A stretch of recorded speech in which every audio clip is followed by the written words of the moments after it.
সৌদাগরের দিগম্বর থেকে। আমি তো এসেছি কৈবর্তে বিদ্রোহী গ্রাম থেকে।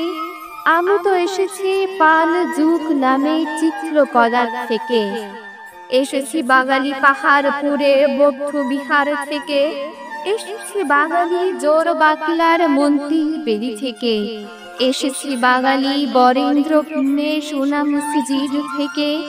এসেছি বাগানে আউল বাউল মাটির দেউল থেকে। আমি তো এসেছি সাধক বৌমার গুইয়ার থেকে। আমি তো এসেছি কমলার গিখিনি মুখুয়ার পালা থেকে।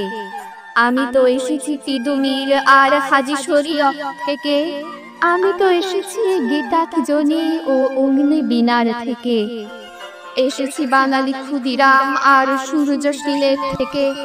এসেছি বাঙালি জয়নুল আর অবল ঠাকুর থেকে। এসেছি বাঙালি রাষ্ট্রভাষার লাল রাজপথ থেকে। আমি যে এসেছি ৭১-এর মুক্তিযুদ্ধ থেকে। এসেছি আমার পেছনে হাজার চরণ চিহ্ন ফেলে। শুধাও আমাকে এত দূর তুমি কোন প্রেরণায় এলে? তবে তুমি বুঝি বাঙালি জাতির ইতিহাস শোনো নাই? সবার উপরে মানুষ সত্য, তাহার উপরে নাই। একসাথে আছি, একসাথে বাঁচি, আজও একসাথে খাবই। সব বিপ্লবের রেখা মুছে দিয়ে সামনের ছবি আঁকবই।